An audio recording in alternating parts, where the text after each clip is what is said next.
Hello, and welcome to Helsinki on the Hill, a series of conversations hosted by the United States Helsinki Commission on human rights and comprehensive security in Europe and beyond. I'm your host, Alex Tiersky. I'm a senior policy advisor on the Helsinki Commission staff. I am so pleased to have with me today the Helsinki Commission's intrepid communications director, Stacey Hope. Welcome, Stacey. Hi, Alex. Thanks for having me join you today. Well, Stacey, I can't thank you enough for being here with me today. We are inaugurating a brand new vehicle for Helsinki Commission Communications, a new podcast series, and you are my partner in crime in pulling this all together and pulling it off. Thanks again for joining me for this new adventure. No, I'm really happy to do it. I think this is probably one of the most innovative ways for the Commission, although not necessarily for other organizations as a whole, to reach out to some new listeners, new audiences, and get some new voices on Helsinki Commission issues out there. Alex, thank you for volunteering for being a host for these discussions. It's a pleasure. Of course, I'm really happy to do it. I couldn't be more excited. This format, as you say, has a real potential for us to complement the rest of what we do in terms of publications, events, hearings, fact-finding visits. This is a whole new way of communicating for the Helsinki Commission. We're a bit late to the game, but we are excited to be a part of it and part of the conversation. Stacey, look, speaking of the kinds of things that we do, I thought one of the first things that we should do in opening this very first episode is a short conversation for our listeners about what is the Helsinki Commission? What do we do? I know you. Sorry to interrupt. I know you have done some terrific work on our website in particular, putting together a frequently asked questions document. I know we tend to get some strange ones. Why don't you hit some of the highlights for us from that frequently asked questions document? Sure. The Helsinki Commission is actually formally known as the Commission on Security and Cooperation in Europe. We're an independent federal commission and a little bit of an unusual animal in our particular space. We are made up of commissioners from both the executive branch and the legislative branch. On the legislative side, we are bipartisan and bicameral, so we have representatives from both the House and the Senate side. And our primary work is promoting human rights, military security, and economic cooperation in the 57 participating states of the Organization for Security and Cooperation in Europe. And with that, I should say that we aren't limited just to Europe. The OSCE actually also includes countries in Central Asia, the United States and Canada, as well as Mongolia. Stacey, are we based in Finland at the Helsinki Commission? No, you'd be surprised at how many times I get that question and how many times people ask me how I'm enjoying work in Finland. We're actually based here in the Ford House office building on Capitol Hill. And the reason that we're called the Helsinki Commission is that we take our name from the location where the original 35 participating states of the OSCE gathered to sign the what is formally known as the Final Act of the Conference on Security and Cooperation in Europe. The famous Helsinki Final Act, yep. Indeed. So we are, I have been to Helsinki on commission business, and it's a lovely place, but we spend most of our time in Washington, D.C. We love the Ford building. All right, Stacey, thanks for clarifying some of that for us. Listen, all of this about our organization, it's all pretty theoretical. I was hoping you could give us a sense of the kinds of things that the Helsinki Commission does, maybe by going through some of the highlights of what you thought was our most interesting work. Me personally, I think the most striking opportunity I had as a staffer here was to meet a gentleman named Mohammed Bekchanov. At my very first briefing when I joined the commission in 2014, we focused on those who were imprisoned in Uzbekistan, whether they were political prisoners, whether they were being persecuted for their religious beliefs, what have you. And one of our panelists at that event was Mohammed Bekchanov's daughter. And her presentation was beyond compelling. She really put a human face on the more abstract policy implications of what we do and what countries are obligated to do under their Helsinki commitments. It's about people. It's about individuals. It is. It's about their stories and the real life impact that policy decisions have on them. So I was beyond excited to welcome Mohammed Bekchanov to our offices in person. He was freed last year. Yeah. And it was a really concrete example of how the work we do has consequences, and in this case, a very positive outcome. Yeah. The second thing that really struck me, our chairman, along with Representative Elliot Engel, nominated a woman named Natasha Kandich for the Nobel Peace Prize. She's somebody that the commission has known for quite some time, and has spent the majority of her time since the 1990s documenting human rights violations that were associated with the breakup of the former Yugoslavia. I mean, this is a woman who's really dedicated her life to righting the wrongs that occurred in that terrible conflict, and the opportunity to be able to submit her for the type of recognition that the Nobel Peace Prize offers was really, it was very exciting, and it was an honor to me as well. And once again, it is about the humanity behind our policy work that really keeps me excited about coming to work on a daily basis. That's great, Stacey. These are individuals, of course, who would potentially make great guests on future episodes of this podcast. But these are exactly the kinds of stories that we would like to highlight as part of this new vehicle that we're launching. My portfolio with the Helsinki Commission typically has to do with political military issues, but also counterterrorism, cybersecurity, a whole range of different issues. But a couple of real highlights for me were helping to organize a hearing that Senator Wicker chaired that featured members of the House and Senate on a bipartisan basis, holding a hearing on the territorial integrity of Georgia 10 years after its 2008 war and the occupation of more than 20% of its territory by Russian armed forces. We had terrific witnesses, and some new policy ground was broken on this at this hearing in terms of how Georgia might approach and how NATO might approach their further developing their relationships and eventual NATO membership for Georgia. A second tremendously compelling activity that I was fortunate to participate in was a staff-level visit where a couple of colleagues and I traveled to Ukraine in late October. We were able to travel to as far east as Kramatorsk and Sloviansk for discussions with internally displaced people who are really suffering from this senseless conflict. We had great conversations with the OSCE Special Monitoring Mission. They're doing terrific work in highlighting violations of the ceasefire and trying to find ways to help the humanitarian situation there. It was a really remarkable visit, and at that opportunity, we also took some time to have discussions and interactions with the Roma minority in Ukraine that had faced some difficulties and some attacks in Ukraine in order to highlight that particular issue, which I think is a demonstration of the kind of approach that the Helsinki Commission can take, this sense of comprehensive security, which security really isn't just political military in nature. It's not quote-unquote hard security, but it also includes elements of human rights, the treatment of minorities, and these kinds of issues.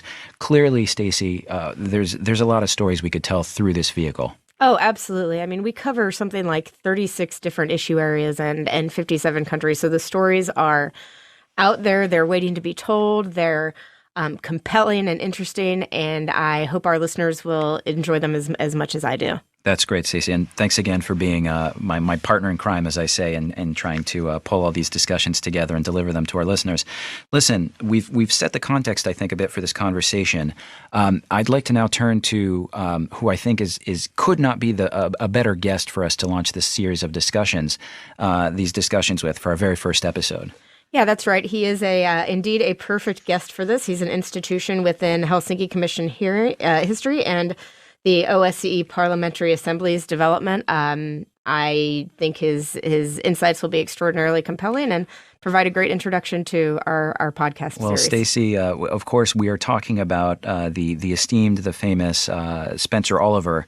Dear listeners, Spencer, for those of you who may not have had the opportunity to interact with him directly or in a policy discussion, Spencer Oliver served as the Helsinki Commission's first staff director and general counsel.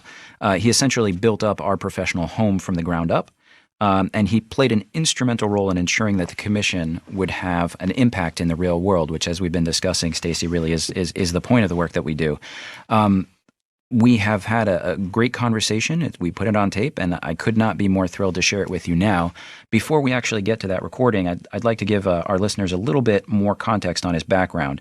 Spencer Oliver, in addition to playing a crucial role in the processes that created not only the Helsinki Commission, but what is now the Organization for Security and Cooperation in Europe, the OSCE, as well as the OSCE Parliamentary Assembly, Spencer served 22 years as a staff member in the United States Congress. He was not only our chief of staff, but he also served as I believe, for 8 years as chief counsel of the Foreign Affairs Committee of the House of Representatives.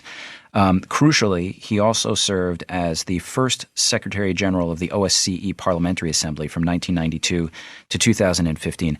Listeners, I think you're going to get a lot out of this conversation, both in terms of the history of the work that we do, and also how to make a real-world difference in Washington. He's a fascinating individual, and I look forward to sharing this with you.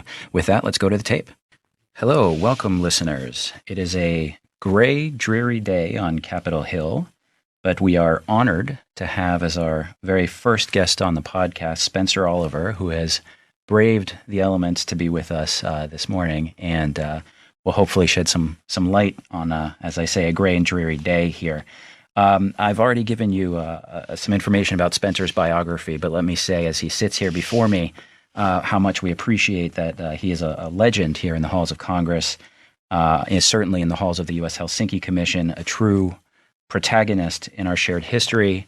He served as the first chief of staff and general counsel for the commission, and someone who, in a broader sense, has literally been at the creation of not only institutions, but also impulses that continue to animate U.S. foreign policy making to this day. Spencer, welcome. Thanks again for being with us this morning. We are thrilled to have you help us launch this new initiative of ours, an effort through podcasting to share the work of the Helsinki Commission in a new way.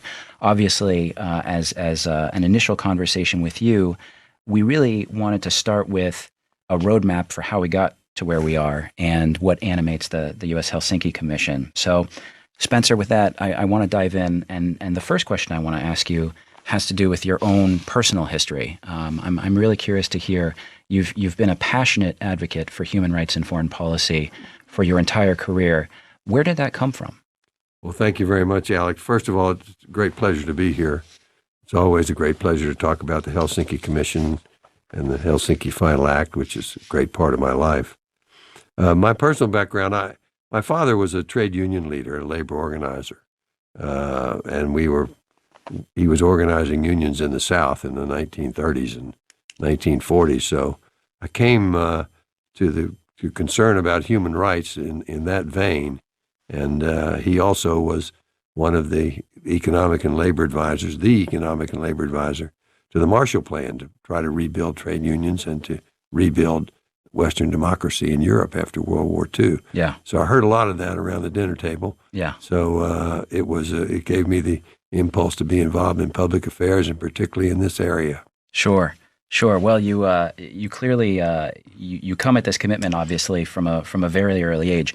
Well, let's dive right into the work that we're all about, that you have been so instrumental in throughout your career.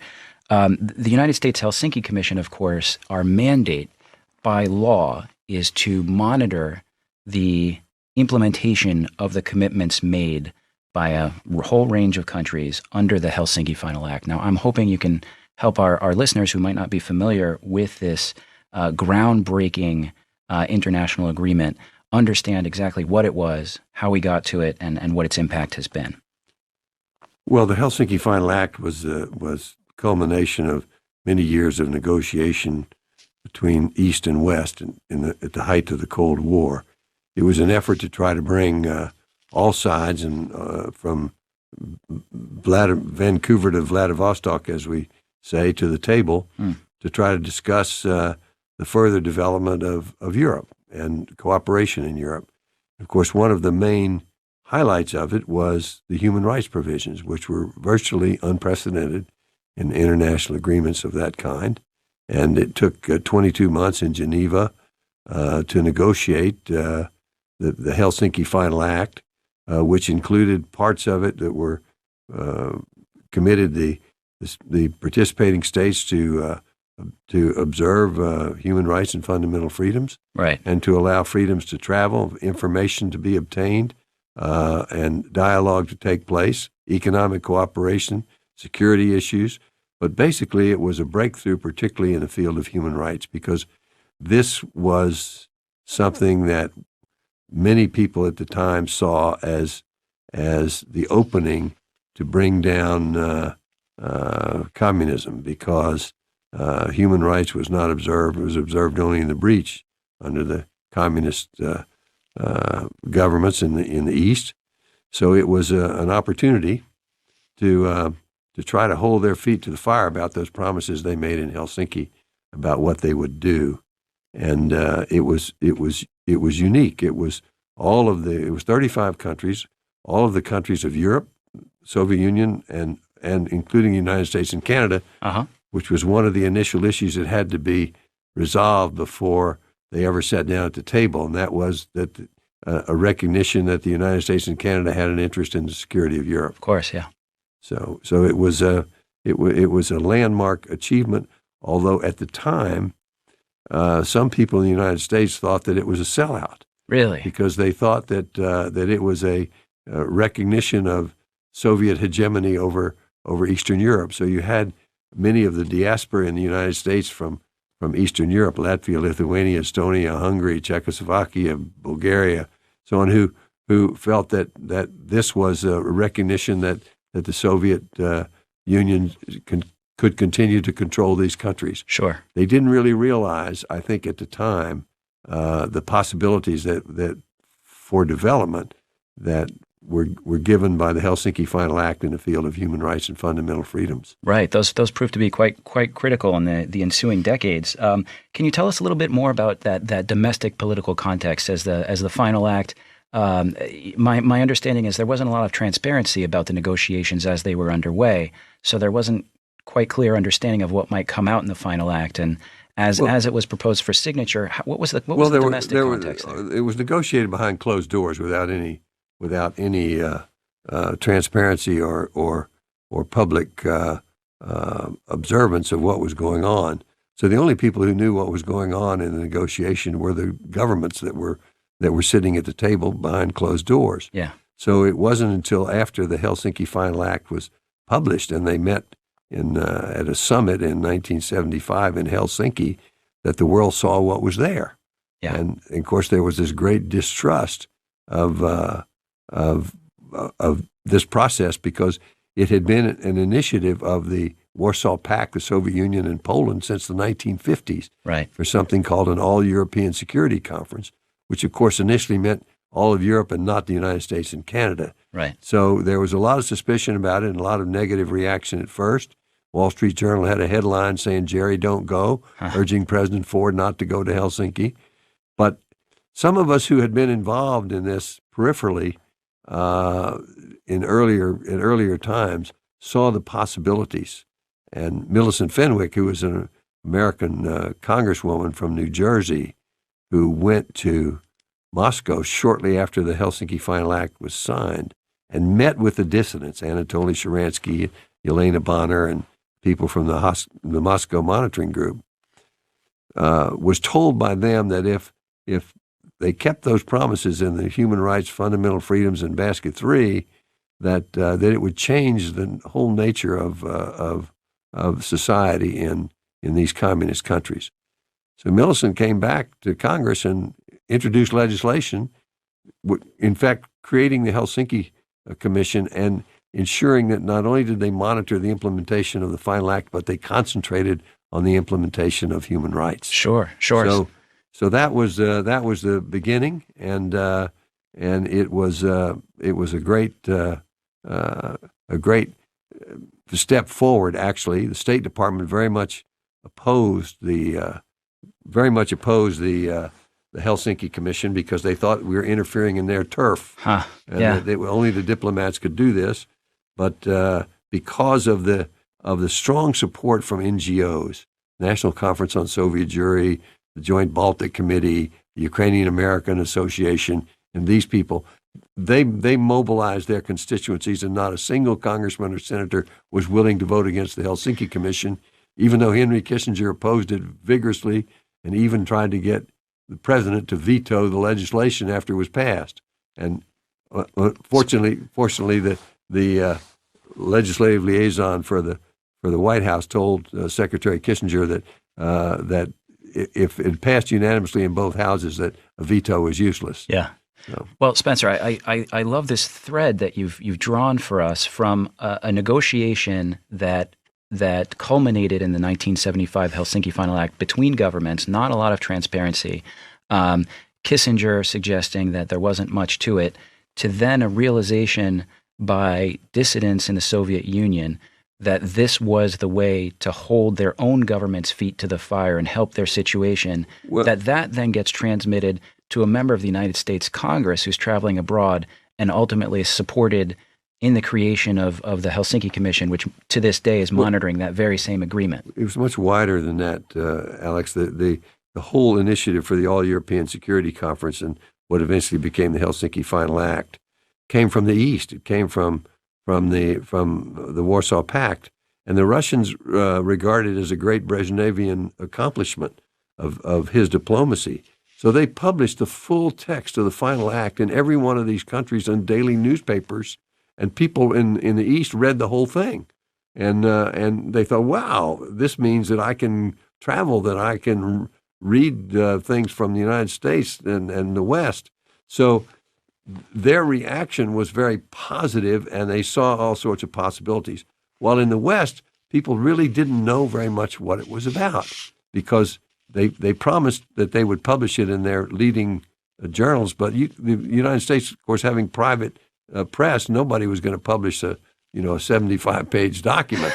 So the Soviets didn't have that limitation. But it had a tremendous impact in the East, and if there was ever the result of unintended consequences, it was that, because the populations took it very seriously and thought that this was a great opening for them to have more freedom and more opportunity.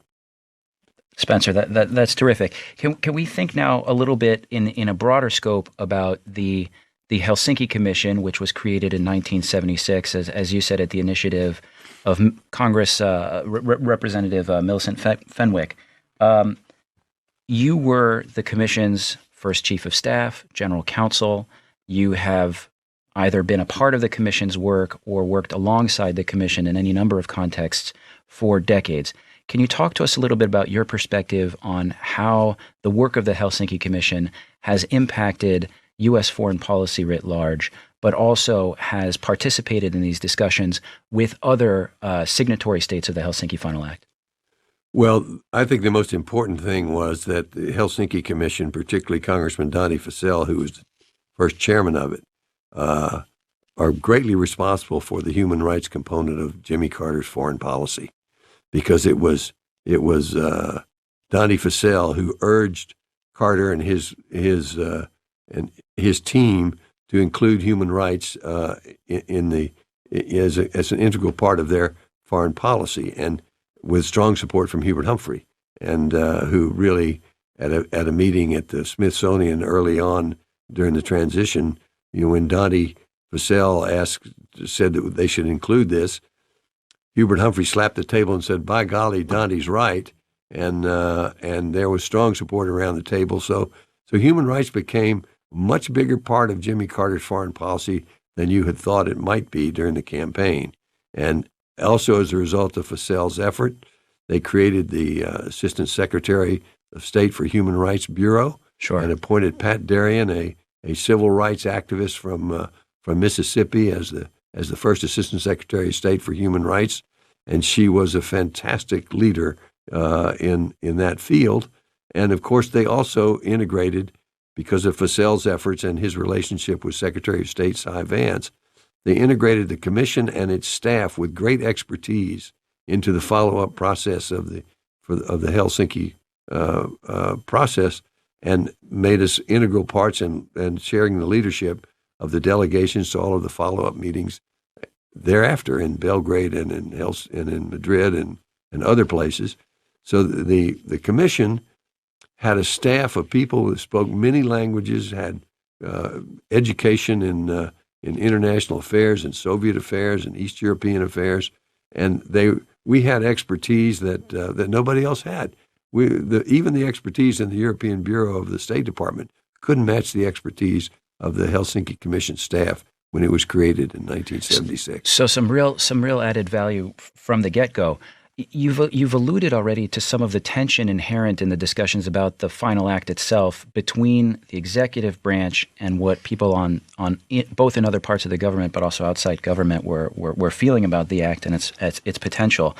I wonder if you might talk a little bit about, it hasn't always been smooth sailing between the role of the Helsinki Commission and obviously the elected officials that make up the bulk of its membership and the executive branch on these issues. How has that played out over time? To what extent has the executive branch been willing to recognize that significant expertise that resides with the commission and the commissioners? And well, Alex, I mean, initially, the State Department, particularly Henry Kissinger, were absolutely, totally opposed to the Helsinki Commission. They tried to do everything they could to block its organization, its implementation, and its participation in the process. But because of Dante Fasel, who was an extraordinary man and who was the leader of the Helsinki Commission, and probably I think the most popular member in the whole U.S. Congress, and with enormous influence, he was able to overcome the resistance of the State Department bureaucracy, even though they tried every trick in the book. I think we outmaneuvered them to get security clearances, to get office space, to get access to diplomatic cables, to get participation in the delegations in the review conferences, and they opposed us every step of the way, and we won every one of those battles, and the Helsinki Commission became an important force, not only internationally but also on Capitol Hill, because we could have hearings and you'd have the Secretary of State or Deputy Secretary of State or Assistant Secretary of State coming up and testifying in public before the Helsinki Commission, which gave it a lot of prestige. Yeah. It gave visibility to the Helsinki process. It gave visibility to the Helsinki Commission. Sure. And it just encourages us to go as far as we could in this field. I know you did, having a bit of a sense of that history. To what extent do you think some of that tension and some of this, whether it was Kissinger or others around him as well, this idea that this is all stuff that we need to leave to the diplomats. This is executive branch stuff. What does Congress want to come and meddle in all of this business? Well, that was certainly their attitude, Alex. But they also spread that attitude to our European allies. Huh. So when we went to Belgrade, I mean, the State Department people sort of were whispering in the ear of our European NATO allies, "Look, these guys, we're sorry they're here. But we couldn't do anything about it. But they're not really going to have a lot of influence." And so they didn't treat us very well at first. And of course, there was always the constant tension between the Helsinki Commission and the State Department, because the diplomats believe that diplomacy should be left to diplomats and that elected politicians should not involve themselves in it. So it was a struggle which continued for a long time, and particularly with our allies. We had difficulty even communicating with some of our allies. But one story that I love to tell is that there was a man named Bernd von Staden who was the national security advisor to the German government for years. He was like Germany's Henry Kissinger. Sure. During this period of time when the Helsinki Commission was created, and when we went to Belgrade and the other follow-up meeting in Madrid, and he was staunchly opposed to our participation in these meetings. But after he retired, in the late 80s, he was teaching at Georgetown University, and he called me one day and said, "This is Bernd von Staden. Do you know who I am?" He said, "Yes, I do." And he said, "Well, I'd like to come see you." So he came to see me. I was chief counsel of the Foreign Affairs Committee at the time. He said, "I just wanted you to know that I think the Helsinki Commission is the greatest thing you ever created, and every country ought to have one." And I said, "Mr. von Staden, come with me." I took him upstairs to Dante Fasel's office and said, "Tell him, because he's the man who did it." Terrific. So it was a great moment of triumph, where the recognition that we had so long sought and deserved finally came from someone like that. But Spencer, if you're talking to someone who's not at all in our field of following foreign affairs or even particularly following governance closely, how do you explain why parliamentarians, elected officials, need to have a role in foreign policy writ large? How do you explain that to someone who just hasn't thought very much about it? Well, human rights and fundamental freedoms and issues like freedom to travel and free press and so on are something that are fundamental to American democracy. And these congressmen and senators understand the concerns of their constituents, and particularly when you have such a wide diaspora in the United States of people whose families, they were first or second or third generation or even immigrants from fleeing communism and from Eastern Europe. So they provided a very strong base, as did the Jewish community, because the issue of Jewish immigration was at the forefront in our relations with the Soviet Union in those days. So it was the Jewish community and all of the diaspora of NGOs who formed an enormous constituency for the Helsinki Commission, and congressmen and senators recognized that very quickly. Spencer, let me shift gears on you a little bit and ask you about one of what I think are broadly considered one of your crowning achievements during your time at the Helsinki Commission.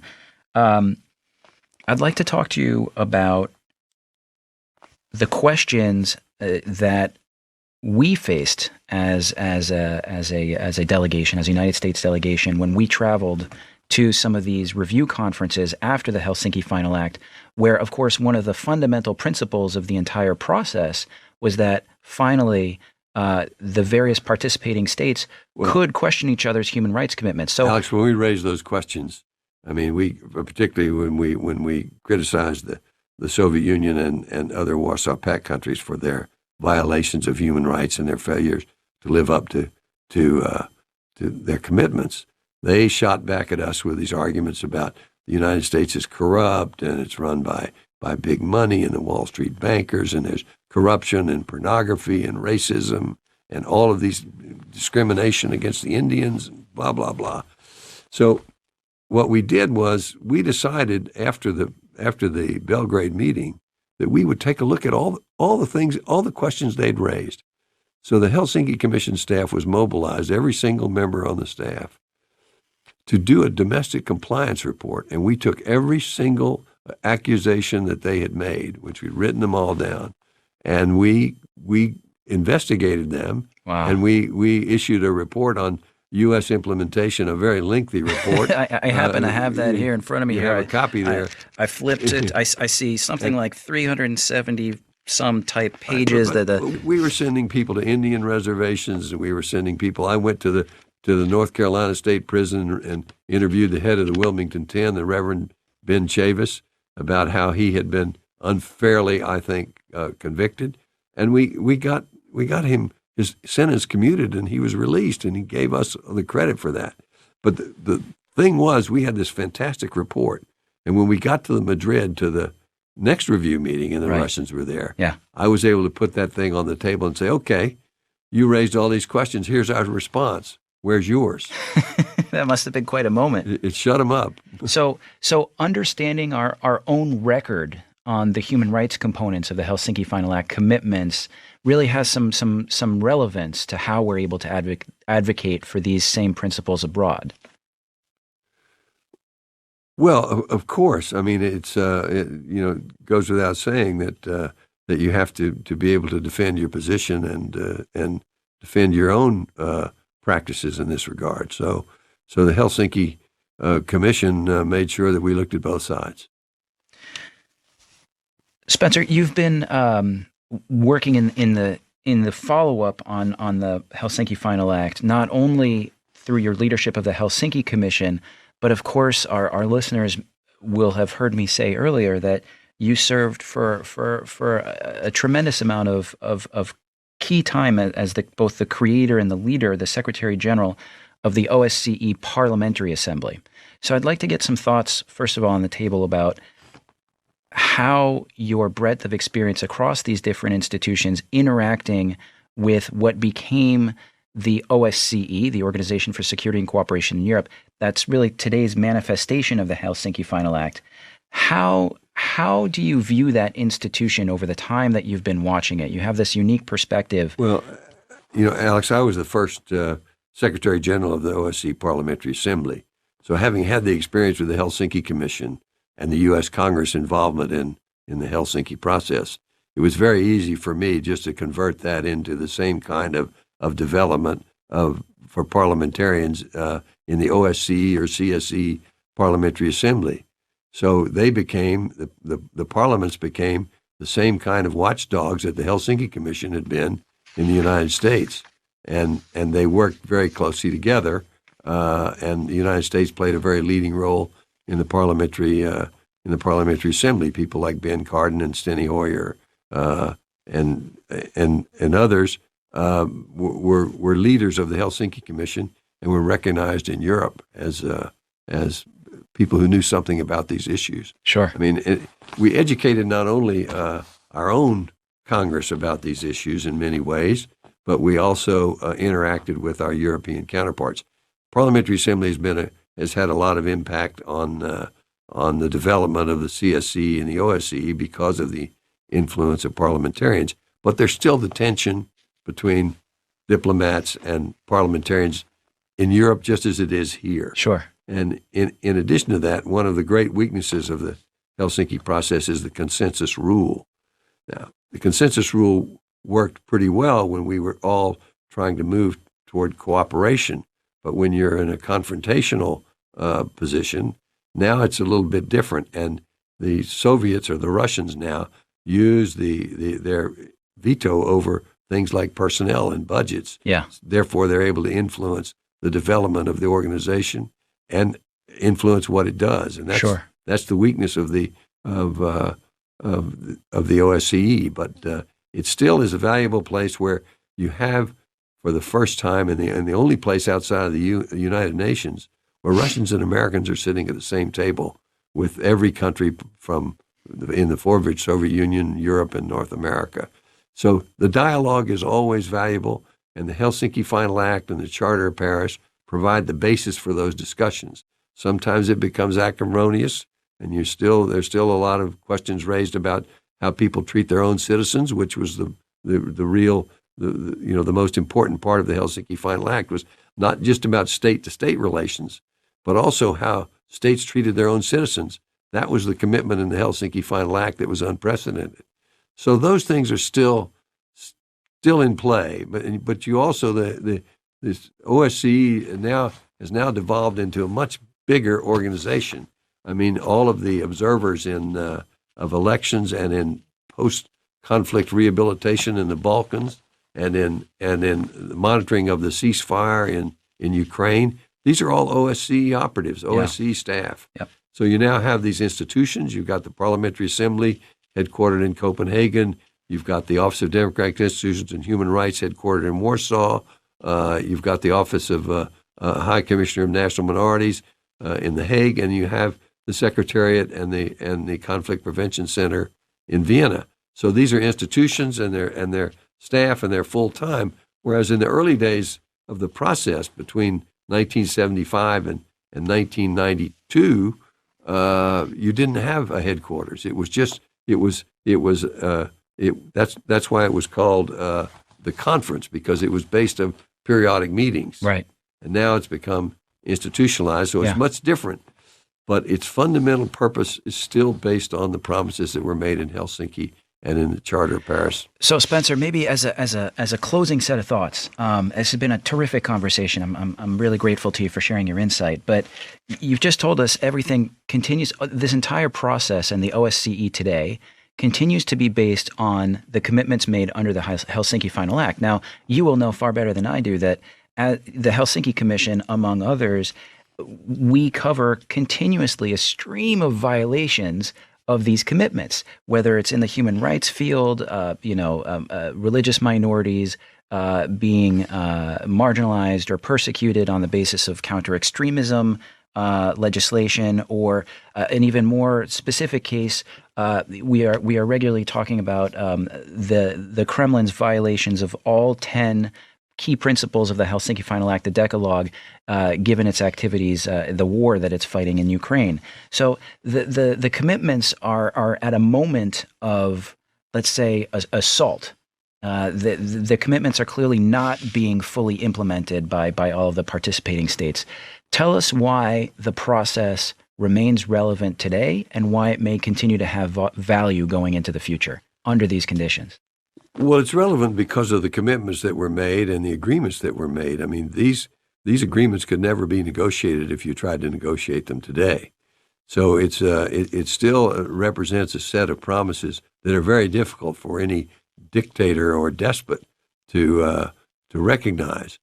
So the Helsinki process and OSCE holds their feet to the fire and calls them to account for the promises that were made by their governments.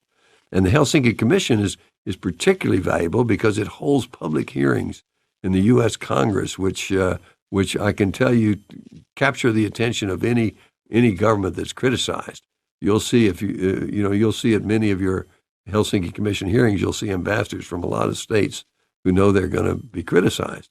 And now the famous Magnitsky Act emanated, from legislation introduced by Ben Cardin, the Senator Ben Cardin from Maryland, who was the author of the Magnitsky Act, which has now become an extremely valuable tool, not only for relations with Russia, but also for relations with our governments around the world.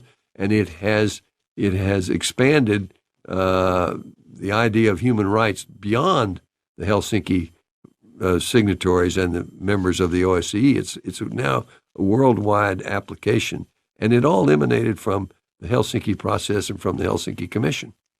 Spencer, terrific. I'd like to close by thanking you, not just for educating us today, but much more importantly for your energy, for your imagination, for your intellect, and most importantly for your commitment to this great cause that you have embodied for decades now. I look forward to seeing your continued impact on the issues that we'll be working on together going forward. Spencer Oliver, thank you again for your time, and thanks for being with us today. Thank you very much, Alex. It was my pleasure and my honor. Wow. Stacey, as we listen to that conversation again, I'm really struck by what an impact Spencer Oliver has had in so many fields that we work in. Of course, principally, I'm thinking about the fields of human rights, parliamentary diplomacy. What struck you from that conversation? Well, Spencer is truly a legend in OSCE and Helsinki Commission lore. I remember hearing about him from my first days at the Commission. And this interview really provided a great overview and introduction to the Helsinki Commission and to the legacy of the Helsinki Final Act. I don't think we could have asked for a better first guest to kick off our podcast series. Stacey, I couldn't agree with you more. I want to give a shout out to our colleague Bob Hand, who was instrumental in putting this particular conversation together. And Stacey, again, thanks to you for joining me today to give some context for our new podcast, and thanks for your partnership as we ride into this new adventure together. What else do we need to tell our listeners before we sign off? Well, one of the things that we hope to accomplish with this podcast is to really get an idea of what's interesting to our listeners. So we would invite anyone who's listening to this podcast to reach out to us, let us know what you liked, what you didn't. If you have ideas for future guests or future topics, we are absolutely open. You can reach us via our website. There's a contact form there, and that is www.csce.gov. We also maintain a Facebook page where we're happy to take comments. That's www.facebook.com/Helsinki Commission. Or you can find us on Twitter using the handle HelsinkiCom. That is HelsinkiCom with 2 M's. All right, listeners, reach out. We'll always be happy to hear from you. With that, thanks again for joining us on Helsinki on the Hill. Until the next conversation, I'm Alex Tiersky signing off.